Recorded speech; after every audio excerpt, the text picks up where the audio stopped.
Welcome back to the machine learning series and इसमें अभी हम देख रहे थे लीनियर रिग्रेशन। ठीक है, तो अभी हमें फंडामेंटल लीनियर रिग्रेशन को लीनियर रिग्रेशन क्यों बोलते हैं ये क्लियर हो गया। अब किसी भी एल्गोरिथम को बहुत अच्छे से समझने के लिए इसके बाद बहुत इंपॉर्टेंट होता है देखना ज्योमेट्रिकल इंटरप्रिटेशन। एंड पूरी सीरीज़ में I will always give geometrical interpretation, क्योंकि एक बार ज्योमेट्रिकल इंटरप्रिटेशन से विजुअली अगर समझ लिया तो बहुत आसान हो जाता है समझना कि एक्चुअल एल्गोरिथम चल कैसे रहा है। इसलिए एवरी टाइम एक बार ज्योमेट्रिकल इंटरप्रिटेशन तो देख ही लेंगे। नाउ लीनियर रिग्रेशन के केस में geometrical interpretation is very easy. क्यों? क्योंकि अगर मैं बोल दूँ ये एक्स वाई एक्सिस है, ठीक है, जस्ट फॉर सिंप्लिसिटी, और अगर इसको सिंपल रखना है तो इसको मैं बोल देता हूँ x1 और इसको बोल देता हूँ x2। ठीक है, x1 एंड x2 हमारे दो फीचर हो सकते हैं। ओके, अब नाउ अगर मैंने फीचर का नाम ले ही लिया है तो क्या होता है, अगर मैं एक डेटा सेट की बात करूँ तो हम टैबुलर डेटा सेट ही अज्यूम करेंगे अभी, क्योंकि that is more easy to understand. ठीक है, तो जब हम टैबुलर डेटा अज्यूम करते हैं तो ये हमारा पूरा एक्स होता है जिससे हम मॉडल ट्रेन करते हैं, और ये छोटू सा पार्ट होता है लेबल। ठीक है, इसको हम वाई बोल देते हैं। अब ये जो एक्स है इसमें हमारे पास मल्टीपल कॉलम्स होते हैं ना, इसी मल्टीपल कॉलम्स को मैं x1 x2 and so on कह रहा हूँ। ठीक है, और वही ये x1 है और वही ये x2 है। ठीक है, लेट्स सपोज यहाँ पर सिर्फ दो ही फीचर थे इसलिए मैंने प्लॉट ऐसे किया। अब उस केस में हमारे पास मल्टीपल मॉडल्स हो सकते हैं। इसको मैं बोल सकता हूँ L1, इसको मैं बोल सकता हूँ L2 एंड इसको मैं बोल सकता हूँ L3। ठीक है, मल्टीपल मॉडल्स हो सकते हैं और ये मॉडल्स अलग अलग तरीके से काम करेंगे। तो ज्योमेट्रिकल इंटरप्रिटेशन की बात क्या है? इंटरप्रिटेशन की बात यह है कि हम कोई एक machine learning model, let's suppose इसकी बात कर रहे हैं, कोई एक मशीन लर्निंग मॉडल, वो लीनियर मॉडल एक लाइन ड्रॉ करेंगे और उस लाइन के बेसिस पे डिसाइड करेंगे कि अब हमारा प्रिडिक्शन क्या होना चाहिए। ठीक है, अगर यहाँ तक क्लियर है तो इसको थोड़ा और फंडामेंटली समझते हैं। ठीक है, अब अगर मैं वही वही same diagram x1 and x2 यहाँ पर वापस से ले आता हूँ और इसको मैं यहाँ पर अपना लाइन कर देता हूँ L2। ठीक है, वो हमारी L2 लाइन थी, ये जो ऊपर हमने कंसिडर की थी। ठीक है, इसमें इसमें हमारे कुछ कुछ पॉइंट्स हो सकते हैं, तो लेट्स सपोज इसमें ये सारे पॉइंट्स हैं।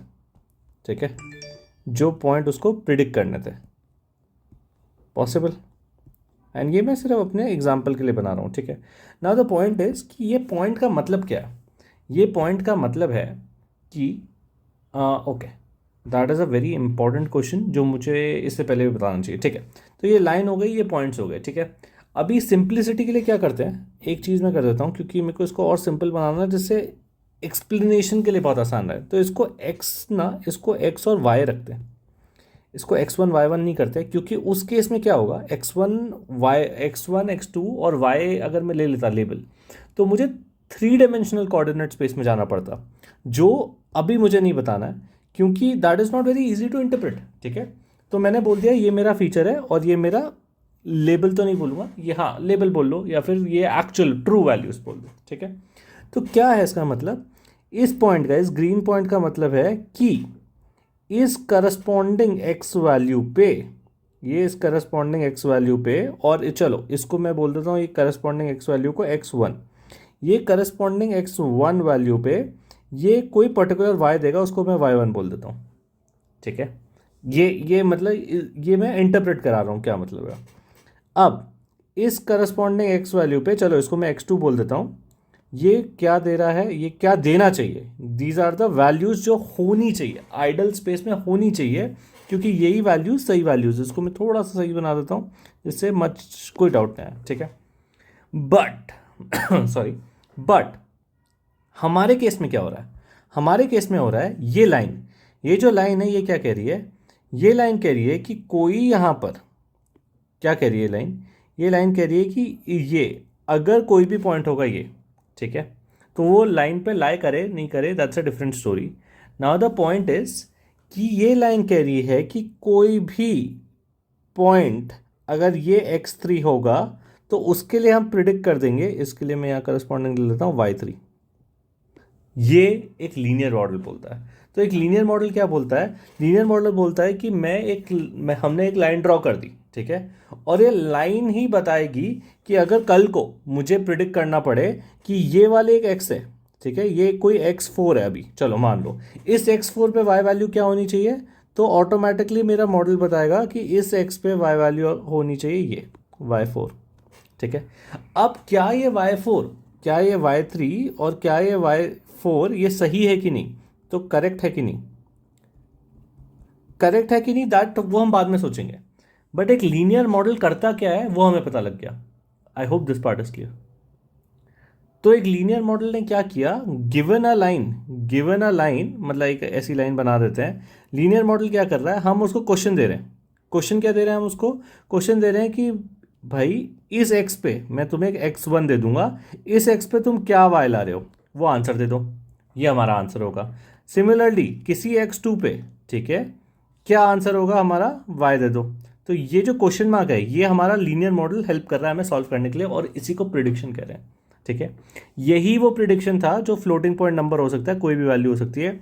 तो इस नंबर लाइन पे, मतलब ये y वाले एक्सिस पे, इस पूरे एक्सिस पे प्रिडिक्शन आ रहा हमारा। तो यही वो प्रिडिक्शन है जो हम देख रहे थे।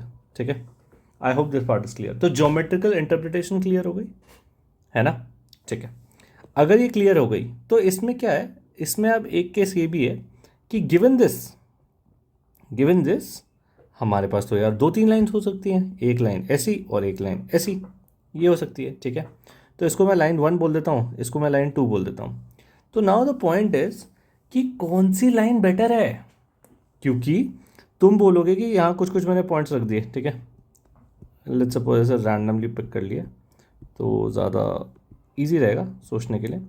तो ठीक है, इसको मैं क्यों इतने ज़्यादा पॉइंट्स बना रहा हूँ बाद में बताऊँगा। ठीक है, अब द पॉइंट इज कि कंसिडरिंग, सिर्फ ये एग्जाम्पल सोचने के लिए। ठीक है, कंसिडरिंग ये जो ग्रीन पॉइंट्स है ये तो रियल पॉइंट्स है। रियल पॉइंट्स मतलब ये तो रियल वैल्यूज़ है, मतलब ग्रीन जो भी वैल्यू है वो एक्चुअल डेटा है भाई, वो एक्चुअल डेटा है। और वो एक्चुअल डेटा पे वो अगर मैंने सपोज ये जो करस्पॉन्डिंग, लेट्स सपोज कि ये वाला पॉइंट है। ठीक है, ये यहाँ पर मैं x ले लेता हूँ कोई एक, और ये करस्पॉन्डिंग एक y दे रहा है।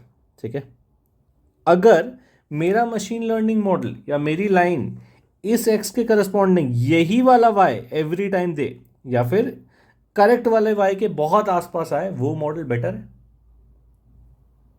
कुछ क्लिक कर रहा है, that means given a machine learning model वो कितना क्लोज है उसके एक्चुअल ट्रू वैल्यूज से, ये डिटरमाइन करेगा कि वो मशीन लर्निंग मॉडल अच्छा है कि नहीं।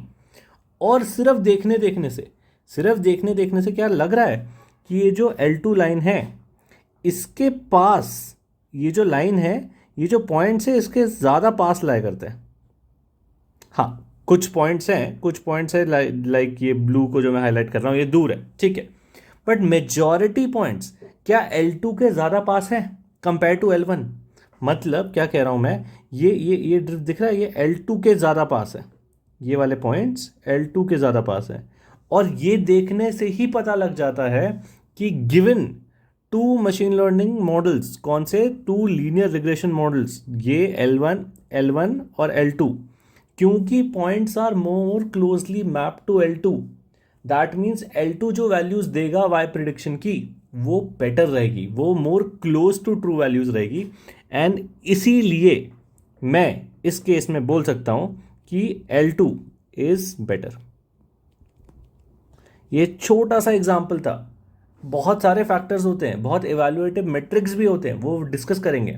बट एक विजुअल रिप्रेजेंटेशन, सोचने के टर्म्स में कैसे पता लगेगा 2 लीनियर रिग्रेशन मॉडल है तो कौन सा वाला बेटर है। वो लीनियर रिग्रेशन मॉडल बेटर है जो डेटा को बहुत बेटर तरीके से रिप्रेजेंट करता है। दैट मीन्स जो डेटा की एक्चुअल वाई वैल्यूज हैं वो या तो मेरा मॉडल एकदम एग्जैक्ट मैपिंग करके वही वाई वैल्यूज दे, या तो very close to Y values they, क्योंकि exact mapping is not possible.